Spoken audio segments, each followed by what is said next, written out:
Hola, sean todos bienvenidos a esta sesión número 3 de la asignatura Derecho de Sucesiones. En esta ocasión, chicos, vamos a estar hablando acerca siempre de la unidad 2, igual que la semana pasada, pero vamos a estar estudiando un tema muy interesante que son los tipos de sucesión. En este caso, pues estamos hablando de que la sucesión se puede dividir en dos, la testamentaria y la legítima o intestada, que también se le conoce. ¿A qué nos referimos cuando decimos sucesión testamentaria? Pues bien, la sucesión testamentaria es aquella en que existe una declaración de última voluntad manifestada en el testamento, que será el que marque las pautas para la atribución de los bienes y derechos que formen parte de la herencia. Es decir, existe un documento, en este caso una escritura pública, llamada testamento, en donde la persona deja su última voluntad, que consiste, ¿verdad?, en quién ella va a declarar herederos de los bienes que tenga. En este caso, pues aquí vemos otro concepto de lo que es la sucesión testamentaria. Esta se basa en el acto jurídico llamado testamento, que era lo que yo les estaba mencionando. Y dice el Código Civil: herencia se define por la voluntad del testador o por la ley. ¿A qué nos referimos con esto? Cuando la herencia se define por voluntad del testador, nos estamos refiriendo a la declaración, en este caso, a la sucesión testamentaria. Y cuando esto lo realiza a través de la ley, entonces estamos hablando de la segunda, que sería la legítima o sucesión intestada. Dentro de los supuestos jurídicos, supone la sucesión voluntaria o testamentaria previamente a la muerte del causante de la herencia una declaración de su voluntad. ¿A qué nos referimos con esto? Pues básicamente aquí lo que quiere decir es que en este caso, pues el causante declara su voluntad, es decir, manifiesta o estipula quién va a ser la persona que va a suceder una vez, ¿verdad?, que él fallezca, es decir, quién va a ser la persona declarada heredera de todos los bienes que él posea. Por eso, es lo que en nuestra práctica cartularia se llamaba como declaración de última voluntad o testamento. Hay ciertas teorías sobre lo que es la sucesión testada, es decir, cuando la persona realiza un testamento antes de fallecer. La primera tenemos la de la Escuela de Derecho Natural. Para ello, y en esto tiene razón, el derecho de testar se deriva del derecho de propiedad.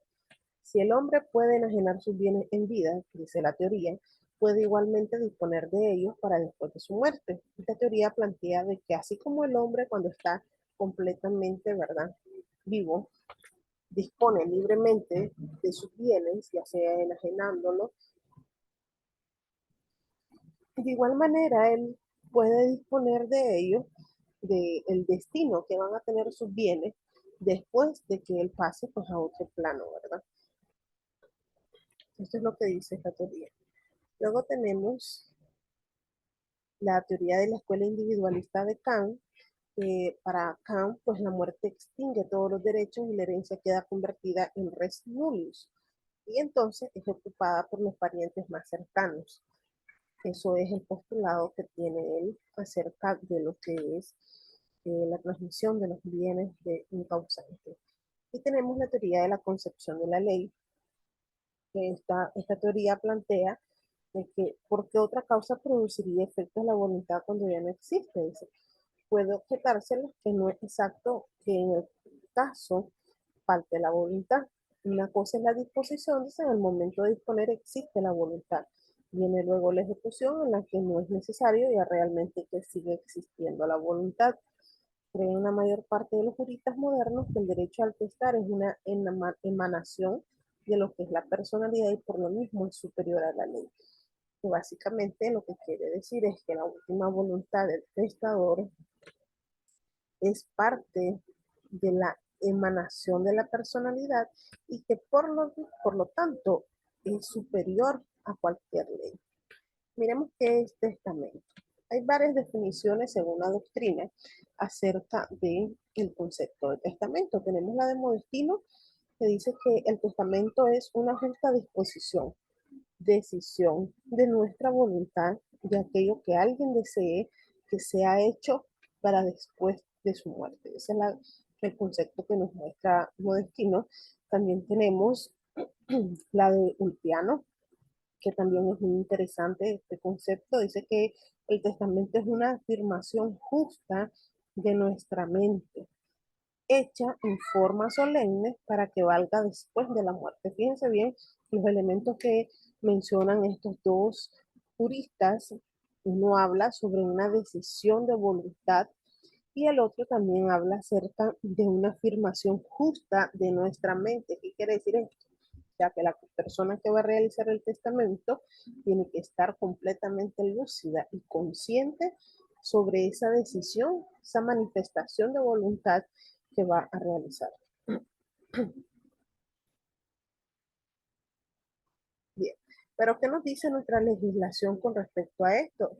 La definición la podemos encontrar en el artículo 945 de nuestro Código Civil, que dice que el testamento es un acto más o menos solemne en que una persona dispone libremente del todo o parte de sus bienes para que tenga pleno efecto después de sus días, conservando la facultad de revocar las disposiciones contenidas en él mientras viva. Si se fija, pues se parecen bastante a las definiciones anteriores de Modestino y de Ulpiano, ¿verdad? Obviamente todo esto va a pasar una vez que la persona fallezca. De los estatutos legales podemos extraer lo siguiente. El primero, pues que el testamento es un acto jurídico, es decir, es una declaración de voluntad y obviamente, ¿verdad? Va a producir efectos jurídicos, porque si estamos hablando de que es un acto jurídico, los efectos que va a producir también van a ser jurídicos. Es un acto y no es un hecho, diferenciado de este porque depende de la intervención de la voluntad del hombre. Y también otra cosa muy importante es la voluntad del causante, es decir, ese deseo que él tenga de a quién va a disponer como heredero de su tierra. Esta voluntad puede expresarse de manera pura y simple, sin limitación de ninguna especie. La legislación considera dos clases de imposibilidades. Tenemos la absoluta y la relativa. Ok, quiero hablar de esto, también es importante lo que es el dolo. El dolo lo conceptualizan como un engaño, un fraude, una simulación. Y como concepto de fraude tenemos que no es otra cosa que el hecho de frustrar la ley, o sea, violar lo que es la ley y los derechos que la ley te otorga. Es burlar, es eludir, es dejar sin efecto una disposición de la ley o de usurparnos lo que por derecho no nos pertenece. Eso es fraude. Está relacionado con lo que es las dos clases de imposibilidades. La de hecho material, que es cuando consiste en algo irrealizable, y la de imposibilidad del derecho, que comprende lo que es ilícito. Por ahí podemos ver lo que es el dolo, fraude. Bien, tenemos de la revocación del testamento, pues básicamente todas las legislaciones han visto siempre en el testamento un acto revocable. La voluntad del testador es mutable hasta el último soplo de vida. ¿Qué quiere decir esto? De que mientras la persona está con vida puede revocar los testamentos que ha realizado anteriormente. Siendo el testamento un acto esencialmente revocable, no viene a más a ser más que un proyecto durante la vida del testador. Si yo quiero, hoy puedo dejar mi testamento, el próximo mes lo puedo revocar y hacer uno nuevo. Esto es siempre y cuando pues, la persona se conserve con vida, obviamente, ¿verdad? La revocación puede ser total, puede ser parcial, puede ser expresa, puede ser tácita, todo esto lo vamos a estar estudiando en la clase. Acerca de las reglas relativas a la sucesión intestada, que es básicamente cuando la persona no deja un testamento. Entonces, ¿qué pasa? ¿Cuál es el procedimiento que se sigue? Cuando básicamente la ley va a ejercer esa función meramente supletoria a falta de una voluntad del causante como tal. Tenemos la apertura de la sucesión. Cuando se abre la sucesión, pues básicamente cuando una persona sujeto de patrimonio ha dejado de existir sin haber expresado previamente su última voluntad con respecto al destino que van a tomar sus bienes. ¿Cuáles son esas condiciones para suceder en una sucesión intestada? En primer lugar, debe de existir el sucesor en el momento en que se abre la sucesión, que tenga el sucesor capacidad para suceder y que no sea indigno, que era parte de la clase que mirábamos anteriormente, que sea pariente mencionado por la ley o que figure entre la lista de las personas en el Código Civil, ¿verdad? Nuestro sistema nicaragüense, esto lo podemos encontrar reflejado en el artículo 998, que ahí se señala lo que es la sucesión intestada y la lista que aparece en el artículo 1001 de quienes son los llamados a la sucesión cuando la persona no deja un testamento y el llamamiento lo hace la ley. En primer lugar tenemos los descendientes legítimos, es decir, los hijos. En segundo lugar, a falta de esto, pues los ascendientes legítimos, los padres, sus colaterales legítimos, sus hijos o nietos, sus padres, sus hermanos, su cónyuge, otros colaterales hasta el sexto grado, los municipios en último lugar. Esta es la lista que habla nuestro Código Civil. En nuestro medio y al tenor del artículo 1002 se sucede a intestato o intestada, bien por el derecho personal o bien por el derecho de representación.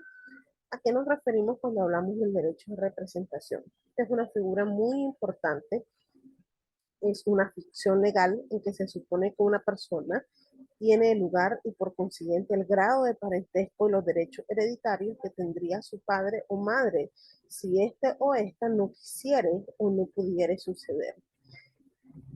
Me gustaría que analizaran muy bien este artículo, esta definición sobre el derecho de representación, porque va a ser algo que vamos a debatir en clase, por eso no me quiero limitar con respecto a la explicación, porque quiero realizarlo en lo que es la clase sincrónica para que podamos quedar todos claros de qué es lo que significa el derecho de representación. Bien, eso ha sido todo por esta sesión, por este video explicativo, no sin antes pues recordarles que terminen de leer la lectura complementaria, el video complementario y nos vemos en la sesión sincrónica. Muchas gracias por su atención.